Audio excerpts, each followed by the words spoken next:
on Twitter. I mean, how do we root this out at the levels of our own workplaces when this is something that's permeating in the highest levels of government? So we have to keep fighting back and calling it out and having the courage to do it. And everyone has a Me Too story. Everyone has had someone, if not themselves, someone they're close to, someone they've seen. Tell those stories. The more we speak out, the more we normalize the ability to speak truth to power, the more empowered we become. And I just want to comment on one thing that happened over the weekend, because this is nonpartisan, right? This is nonpartisan. Completely. So the CPAC conference was this weekend, which is the conservative PAC where a lot of Republicans gather and the president. They had a women's panel on the Me Too movement, okay? And that women's panel offered different perspectives on what Me Too means for women and what they thought.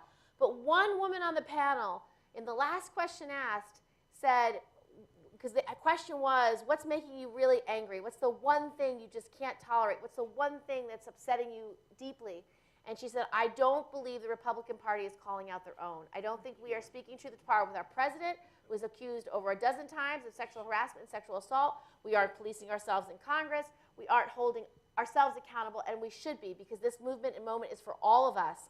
And she was literally escorted out of the conference for saying those words. So what I hope is happening is the courage of that one woman is going to be replicated. And another woman came up to her, who was also on the panel at the end, and said, that took courage.